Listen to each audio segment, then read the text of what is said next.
Hey everybody, welcome back to Norm Squad Sports, a college sports podcast focused on Alabama athletics.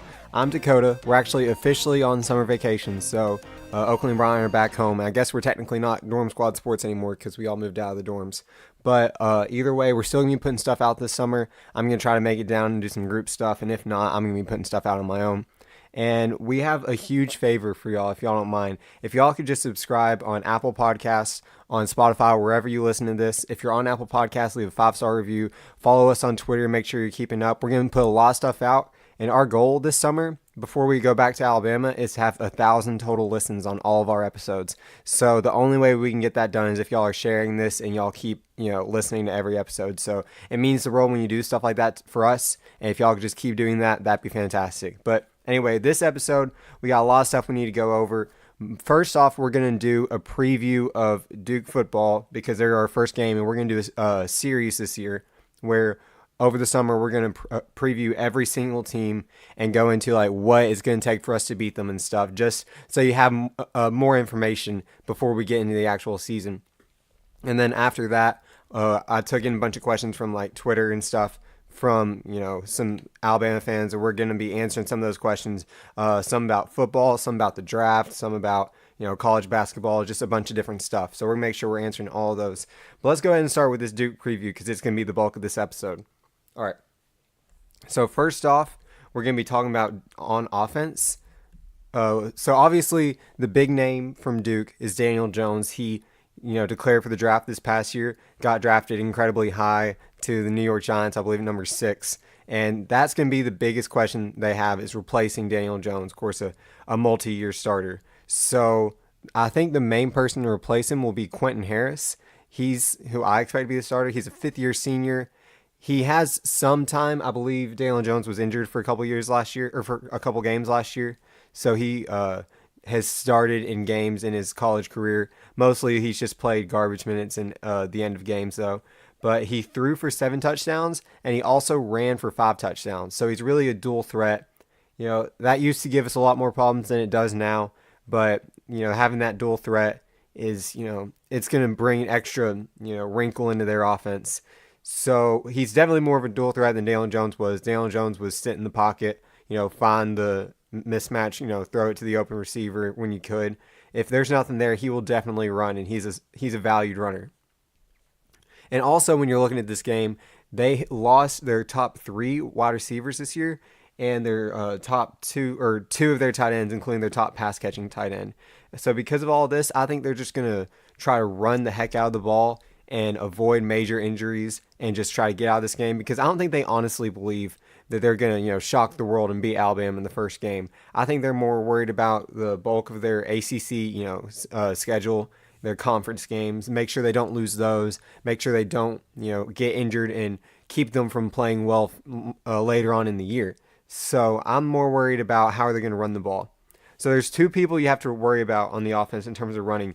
Britton Brown, he was supposed to be the starter last year. He only ran for 3 touchdowns, but he was also injured. So you have to, take that into consideration. He was supposed to be, the main back that they had, but I think he might start this season. But then you also have Deion Jackson. And last year, Deion Jackson was 2nd team all ACC behind, I believe, only Travis Etienne from Clemson. So there's not a bunch of, amazing running backs in the ACC. But definitely, being top 2 in your conference, in any conference, is an accomplishment. So it's going to be a battle between those 2, because you have to think, okay, do we go to the guy who we thought was better a year ago, or do we go to the guy who proved himself when given the opportunity, even though the other guy didn't do anything wrong, he just got injured? So I think they're both going to get a bunch of carries, because like we said, I'm not expecting them to do a lot of, creative stuff, trick plays or deep throws, because they really don't want to, make a mistake and turn this into a bad game for them. Or they don't want to risk injury from their wide receivers or anything. They just want to keep running the ball, I believe, especially when you have a mobile quarterback. I think they're going to be run-centric this whole year, and you might as well start in the first game. All right, let's talk about defense. So I think their strength is mostly in their front 7, but especially in their just defensive front in general, the line, because they lost 2 linebackers with the front 7, but all 4 starters on their defensive line, they're returning. So the 4 starters that they had, it's mostly not only are they returning the 4 starters, but they're returning depth because their 4 starters only combined for 8.5 sacks this year, which isn't, a whole lot for your starting defensive line. But they have a lot of guys that they're going to rotate in and out, and it's definitely going to be their strength. So, they have a player like he didn't start, but Edgar Serenord, he's going to be a 6th-year senior. He actually got medical redshirted for this year, so he's going to get a 6th year of eligibility. That gives them depth up front. And I don't think this is going to be the best defensive line we face. It certainly won't be anything compared to some of the ones we faced last year. When you look at, Mississippi State, Auburn, Clemson, obviously. We had some really tough ones we had to play last year. And Auburn brought most of their guys back, so they're going to have a good one this year. They might be one of the best ones we face.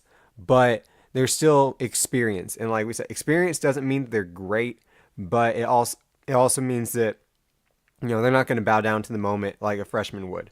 So that's definitely going to be a big part of their, if they can get, pressure with their front four, or if they put in a 5th guy, however many people they put in the front line, that's where they're going to try to get their pressures.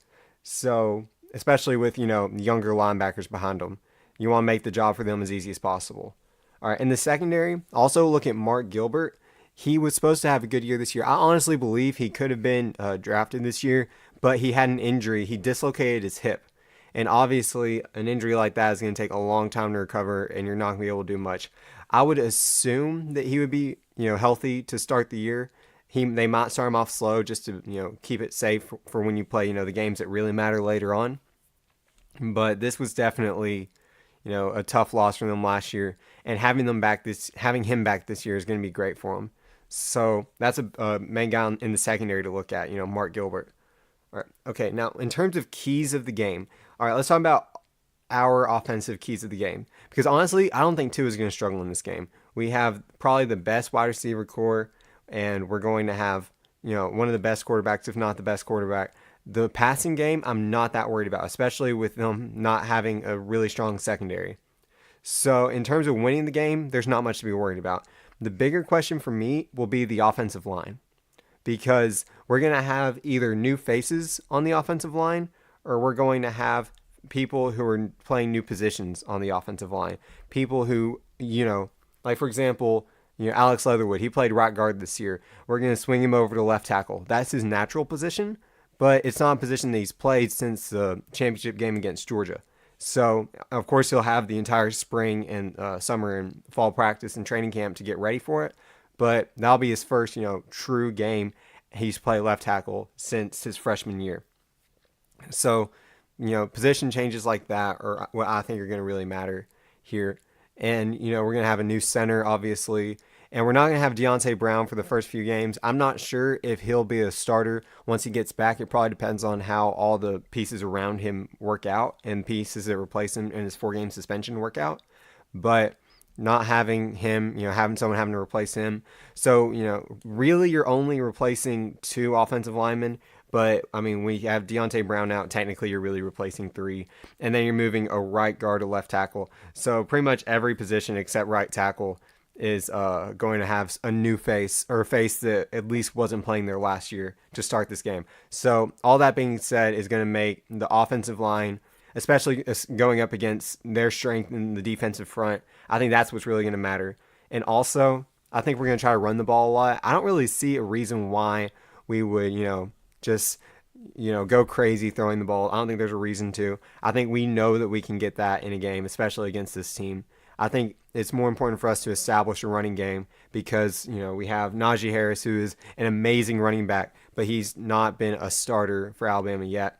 And we need to, be able to get him established, especially in the 8A game. He struggled, and Brian Robinson struggled on the other team. So getting those two, even Trey Sanders, if he gets in there, getting all those people experience and able to, use the run game, I think is going to be incredibly valuable. So that's pretty much the thing with the offense is, O-line, can we keep the pocket clean for Tua, and can we get running lanes for Najee Harris and Brian Robinson? Defensively, I think again, we're not really worrying about, okay, if this doesn't happen, we lose the game. I'm thinking this is more going to determine how big a margin of victory would be. So I think it's going to be in the front 7. So when you look at their receivers, they're all new and young. So I'm not really worried about how our veteran secondary is going to handle against their receivers. I think it's mostly going to be, the new faces on the defensive line and the position changes at linebacker. I think is what's really going to matter here. Because especially when you look at inside linebacker, of course we have Dylan Moses, who's probably going to be the best linebacker in college football this year, or best inside linebacker at least. And he's, going replacing Mack Wilson.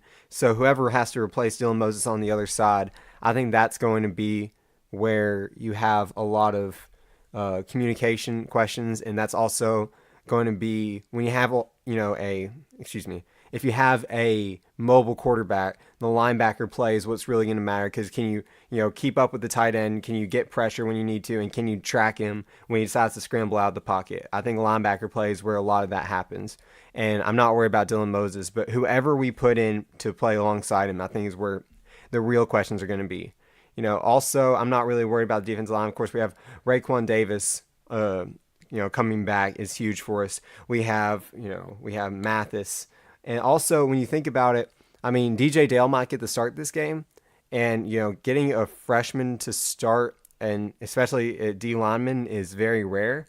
Quinnen Williams had to wait until his redshirt sophomore year, so his third year. And he's probably one of the best defensive linemen Nick Saban's ever had. So getting a freshman to start is insane. I don't know if that's going to happen, but if it does, it's because he's been playing well and he's prepared for the moment. So I'm not really too worried about the defensive line or the secondary. It'll mostly just be, if the defensive line can get enough pressure, which I'm assuming they can, and how the linebackers handle a mobile quarterback. That's where I'm going to be most, keen to focus in on. And then all in all, like we said, I think the biggest thing from this game might just be who comes in after Tua. Obviously, a lot of people are like, well, it's going to be Mac Jones, clearly. But, we're going to have a quarterback battle for the second position just as much as we had one for the first position last year. So if Taulia comes in first instead of Mac Jones, especially considering you're, questioning whether or not he'll redshirt, I think that's going to say a lot as to, Mac Jones's future as an Alabama quarterback. I'm not predicting that to happen. It's just something to keep an eye on. And I don't think Nick Saban would do that unless, Taulia was just clearly the second best quarterback and we knew we weren't even going to risk, redshirting him at all. And we knew we were going to play him in multiple games. I don't think he would do that unless it was so clear. And we have plenty of time to wait for that to happen. So just something to look at there. All right. Next up, we have some questions. All right, first one, or it's actually two from John. The first one was, who is the leader of the defense this year?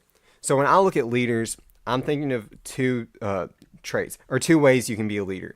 The first way for me is if you are going to be the guy who makes the play call, the guy who's in charge of making sure every person's where they need to be.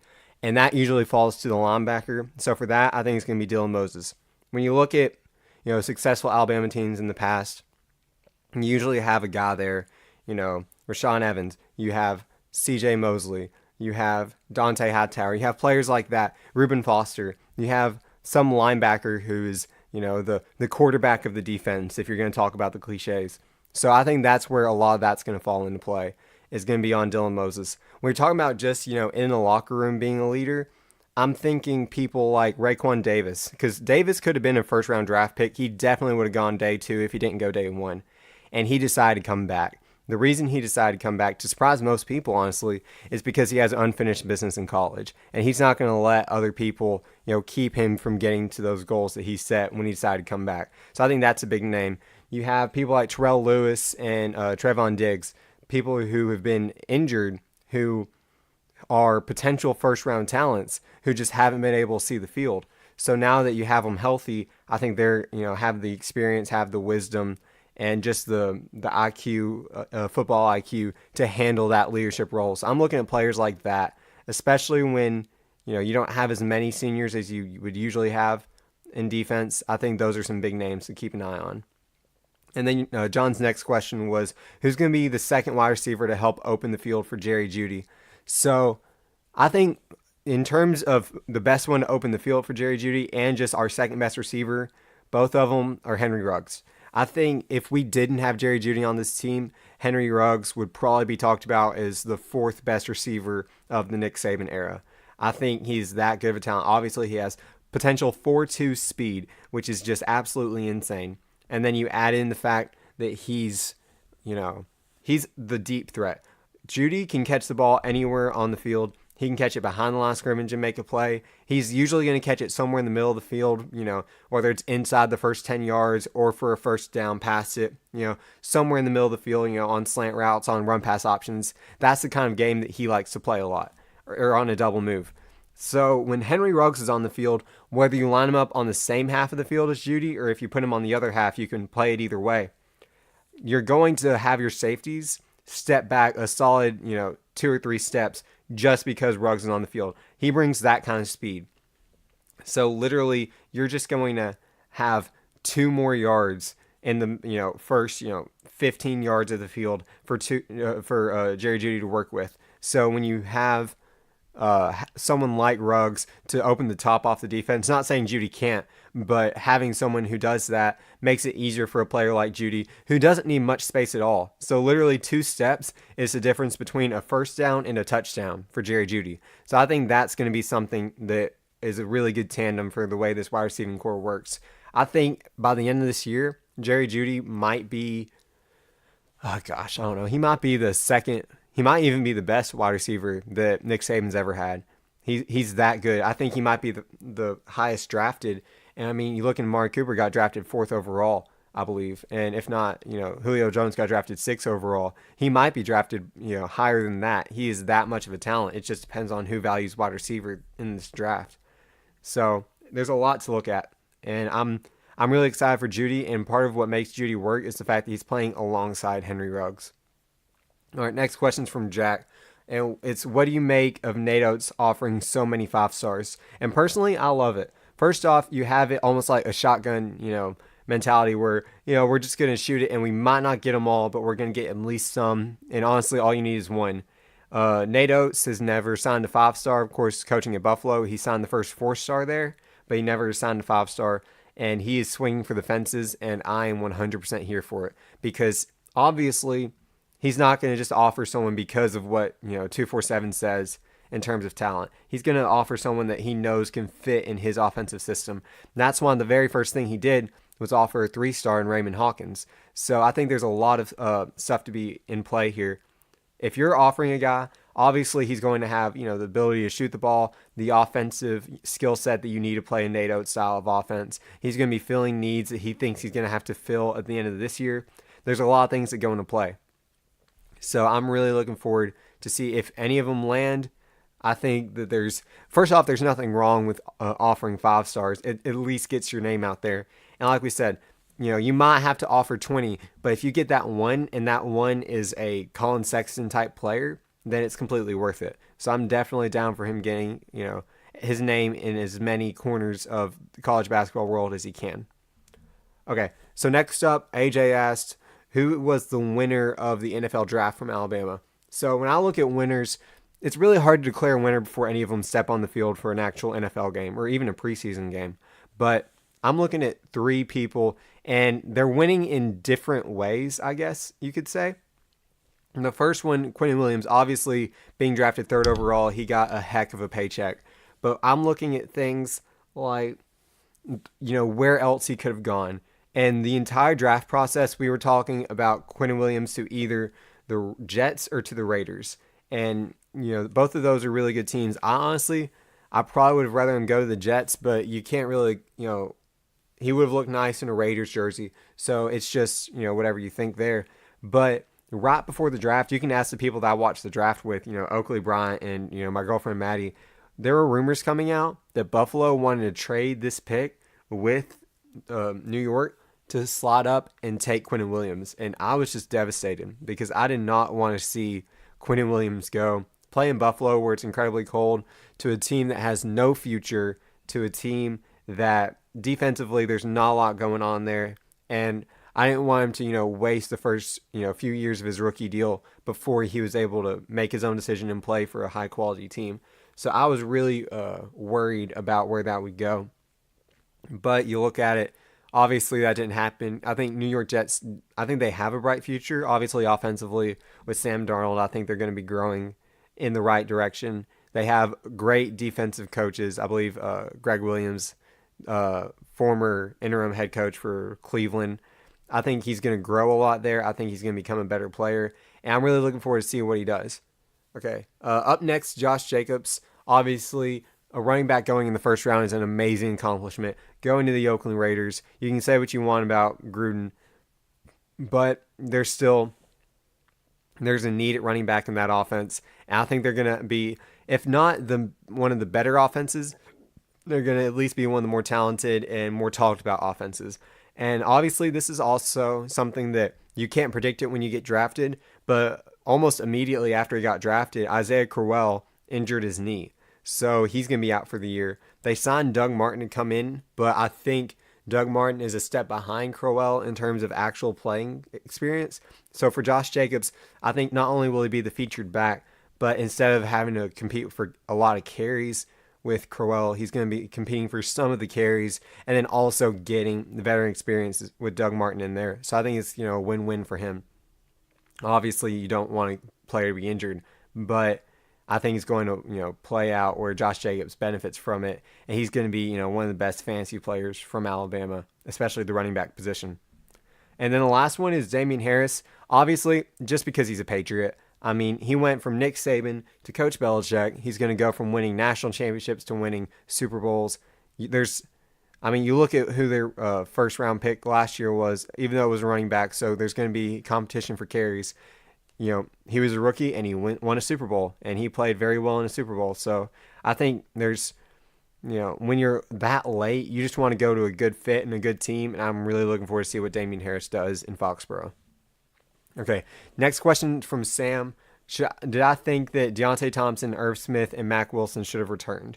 So, first off, okay, let's start with Irv, because I think that's the easiest one. I don't think Irv should have returned. Obviously, he might have bumped up his stock a little bit, but, I'm not going to make these decisions with the hindsight of where they got drafted. I'm going to make it with what information did they have when they made their decision. And I think Irv was right there on the fence. And it was a tough decision. Obviously, it went third round, not where you want to go. But as a tight end, I mean, this next class is so loaded at offensive skill positions. People aren't going to be fighting to get that tight end, even if you're the number one tight end off the board, because people are going to be getting receivers and running backs and linemen and quarterbacks instead if you need help on the offense. So I'm not that worried. And also, I mean, he went third round. Like that's a quality get for him. A lot of people had him going late first round. Most had him in the second round. So it was a slight fall of what Alabama fans expected. But if you went through that draft process again, he probably would have fallen, somewhere similar, maybe even a little bit better. So when you look at Irv, I don't think there's a lot that you could add to his game in one more year that would have bumped him up the board. He already had the film. He already had the traits. He had the intelligence. It was just, was he as good of a physical prospect as people were hoping for? And then, other things that you're not really going to control, like size. Okay, and then Deontay Thompson, this one's tough too. Obviously, Nick Saban told me he should have come back. And in a vacuum, if you can, make either decision and you're not being forced into a decision, it's easiest just to go with what Nick Saban tells you. That's just a good rule of thumb to follow. Obviously, it's talking about, okay, if I come back and I hurt myself, how's that going to affect my draft stock? Or if I come back and, I don't play as well, or I don't start, or, I don't prove myself and now I'm a year older and I missed out on that paycheck and I fall even further. And these are just, these are things that you just have to weigh in the risk, because you never know what's going to happen. And I don't think a lot of people had him falling that far, but you also have to think before he made a decision, he didn't have a broken wrist. So if he broke that wrist this year and then he couldn't play this year, then he's going to fall in the draft stock just as well. So if he didn't have that broken wrist, I think he could have trained to get a little bit more weight on him, which would have helped out in terms of, can he play safety long-term in the NFL? I think that would have been very valuable for him. And then also you have to look at things like, okay, he couldn't do a lot at the combine. He couldn't do a lot at pro days. Even when he could work out, it was, limited because, he was still healing a wrist. All those things, you can't really factor those in because we didn't know those things.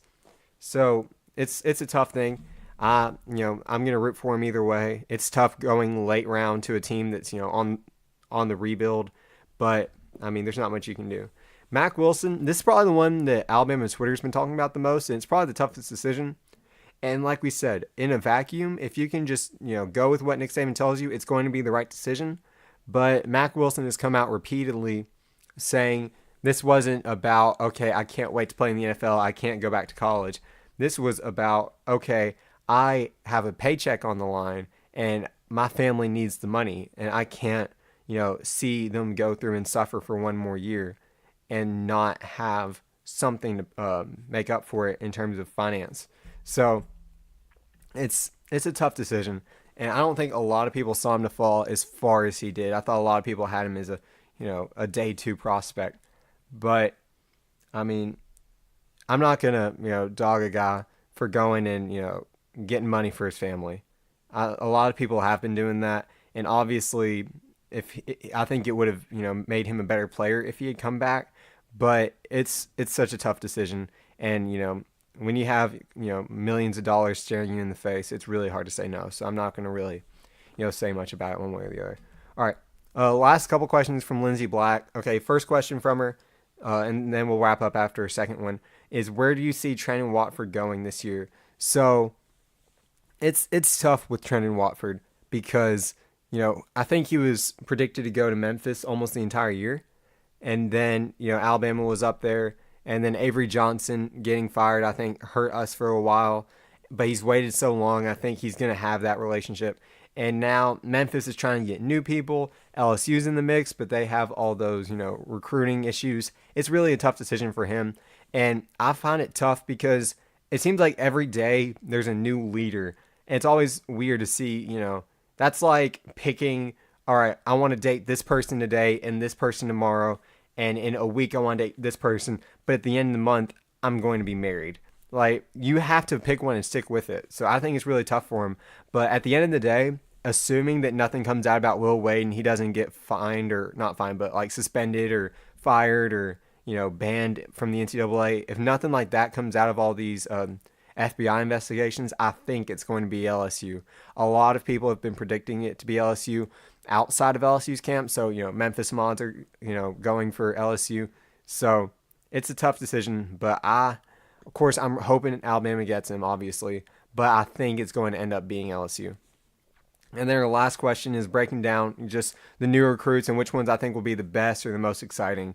So it doesn't really count as a recruit, I guess, technically we did recruit him, but I'm going to say the most exciting is going to be James Bolden. Of course, everyone's been calling him Beetle Bolden, the transfer from, I believe, West Virginia. He can play in the starting lineup as a 2 beside Kyra because he has that shooting ability. He can back him up at the 1 if Kyra ever gets injured, just needs a rest. He can take over the ball control. It reminds me a little bit of, like, not in terms of skill set, but the role that Dazon Ingram played this year, where he started a lot of games and he played alongside Kyra. And then also when he was the only point guard on the floor, he handled the ball. So I think he can do a little bit of both, except obviously he's not going to be, driving and trying to get fouled. He's going to be shooting the lights out. And I think he has the skills to, handle that role. All right. I think Juwan Gary is going to be the best when it's all said and done when you look at the new recruits. I just don't think he's going to start right away because Juwan Gary's mostly at the wing, and we have plenty of wing talent. Obviously, we have Herb, we have Petty, we have some, new guys coming in. I don't think wing is really where we're going to be, lacking talent. I think we're going to be fine there. Whether you're playing from shooting guard all the way to 4, Tevin Mack, if he comes back from the NBA draft, which I'm assuming he will, there's just too many, moving pieces there. So I don't think he's going to start a whole lot. But I do think when it's all said and done, he's going to be the best. But this year, I'm looking more for Jalen Forbes just because we're going to really be missing perimeter shooting from some players. And I think that Nate Oates is going to value perimeter shots more than Avery Johnson did. I think Jalen Forbes is going to be the best shooter. He just has a natural shot. He can do it on the dribble. He can do it on the catch. I think it's just going to be really interesting to see what he does. And obviously, I think all of our new recruits are going to come in and get quality playing time. But I'm really looking for him to be a spark either off the bench or if needed in the starting lineup and, surprise you with, 15 points in games and stuff because he has that shooting ability. And also, just an X factor to watch out for is Raymond Hawkins. This is the first recruit of the Nate Oates era, and like I said earlier, he's a 3-star. Nate Oates knows that he can recruit 4-stars to this campus. He doesn't have to go get 3 stars. He only got Raymond Hawkins because he knew for a fact that, he might be a 3-star on paper, but give him to me for a summer, give him to me for multiple seasons, I'm going to turn him into a 4 or 5-star on the floor in my system. And I think, he really values what he does. He wouldn't have offered him if it wasn't a perfect fit. So I'm really looking forward to see what Raymond Hawkins can do. Also, there's more of a hole in the front court compared to the back court, especially at the post position. Of course, we lost Dante Hall, and that's going to be tough to replace. And I think Raymond Hawkins can bring some of this, whether it's, some surprise shooting or some, screenplay. I think he's going to be the most valued. So that's an X factor. So again, in terms of everything, I'm looking for Juwan Gary. In terms of this year, Jalen Forbes, and just an X factor would definitely be Raymond Hawkins looking forward. So anyway, that wraps up this episode of Dorm Squad Sports. Once again, thank y'all for listening. If y'all could just subscribe, share this to anyone who's an Alabama fan. We're going to be putting out more things like this where we're breaking down games. We're going to break down players. If there's any suggestions y'all have, leave it as a 5-star review. And also, if you're still here, leave a 5-star review and answer this question in the comments if you don't mind. If you could just put who you think is going to be the best recruiting talent this year for Alabama basketball. So if you think that we're going to, get a guy like Trendon Watford, put him there. If not, Raymond Hawkins, Forbes, Gary, anyone you're looking at, just put whoever you think. And, that means the world to us if you leave 5-star reviews there and just share this with everyone. And that's going to wrap it up. So y'all have a happy week and roll tide.